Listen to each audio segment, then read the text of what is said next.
नमस्कार सर्वांना, सारिका कांचेच्या दुनियेमध्ये तुमचं खूप खूप स्वागत आहे।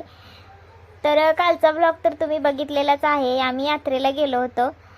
तर यात्रेमध्ये खूप सारी शॉपिंग केली आणि आम्ही नंतर मग घरी आलो होतो। तर यात्रेत फिरून झालं ना, खूप खूप असा कंटाळा आला होता आणि तसं पण आम्ही शॉपिंग करायलाच खूप वेळ घालवला होता। आणि बऱ्याच वेळा मला विचारलं जातं की मी त्यांना प्रायव्हसी देत नाही, गावाकडे आल्यावर पण मी सोबतच असते सगळीकडेच, म्हणजे असं कधी मी त्यांना प्रायव्हसी देत नाही, सारखी त्यांच्यासोबत असते।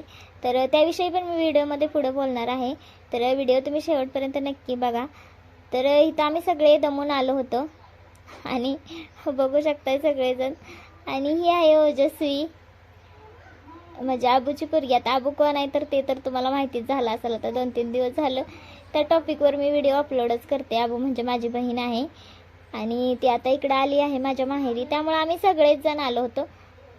कांचन, मी, आहो, ती आणि आम्ही सगळीच आमची फॅमिली आली होती। आणि ओजस्वीला पण अजून आम्ही कोणी बघितलं नव्हतं, तर त्यामुळे तर पूजा पण ना आली होती यात्रेला। बनपुरीला असते पूजा। आता पूजाचे पण ब्लॉग्स आहेत आपल्या चॅनलवरती। पूजा आमच्या मोठ्या दिराची मुलगी आहे। तर ती कधी पण आली ना, मला न भेटता कधीच जात नाही, मग मी ती कुठेही असू दे असं असते। तर त्यामुळे ह्यांनी पैसे लावलेली 500 रुपयाची की ती येणार नाही म्हणून, पण शेवटी ती उभे येऊन आम्हाला सगळ्यांना भेटूनच गेली, असं झालं। आणि नंतर मग आत्या पण आल्या होत्या। तर आत्या म्हणजे माझ्या सासूबाई। तर आता आमच्या दोघींचं माहेर एकच आहे, आम्ही दोघी पण मावळ भाच्या आहोत। तर आबू आली होती त्यामुळे आत्या पण आल्या होत्या। त्यांना रात्रीच येणार होत्या, पण रात्री काही त्यांना जमलं नाही, कारण सगळे यात्रेला गेले होते आणि रात्री खूप वेळ झाला यायला यात्रेवरून, त्यामुळे त्यांना आणायला कोण नव्हतं आणि त्यामुळे मग त्या सकाळी आल्या होत्या। तर आत्या आणि आबू जवळजवळ 1 वर्षाने भेटले होते। आम्ही सगळेच भेटलो होतो खूप दिवसांनी।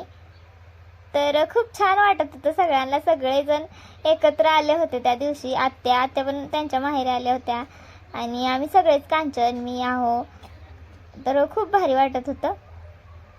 आणि त्यामुळे आज त्यांनी जाणार होते। आबू म्हणत होती तुम्ही सगळेच थांबा, पण आहोला सुट्टी नसल्यामुळे मग ते जाणारच होते, म्हणजे आम्ही सगळेच जाणार होतो, पण तिनं म्हटली तू थांब, त्यामुळे मग मी थांबले होते।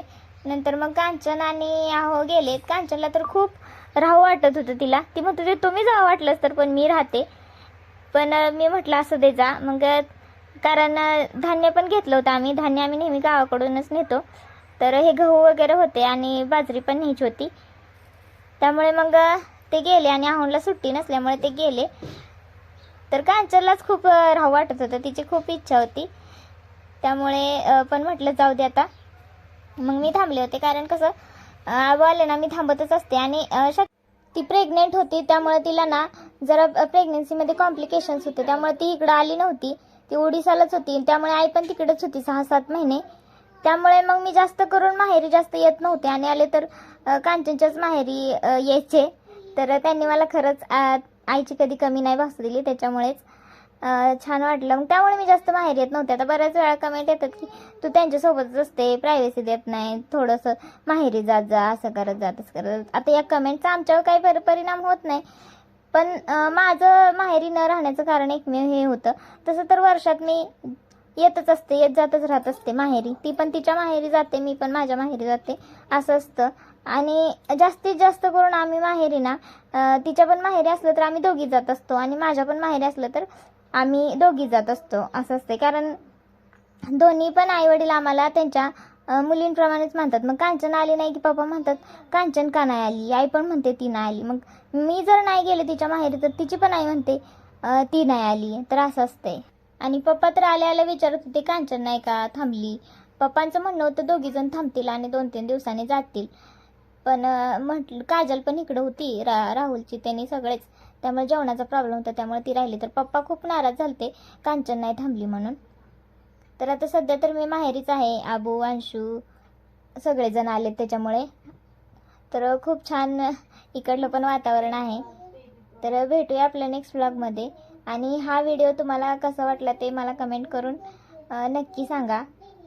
आणि आपल्या चॅनलला असंच तुमचं प्रेम राहू द्या। आपल्या चॅनलला लाईक करा, शेअर करा, सबस्क्राईब करा आणि खूप छान छान कमेंट करत राहा। आणि मी तुमच्या प्रत्येक कमेंटचं उत्तर नेहमीच देत असते आणि इथून पुढे पण देत राहीन. बाय बाय, भेटूया आपल्या नेक्स्ट ब्लॉगमध्ये.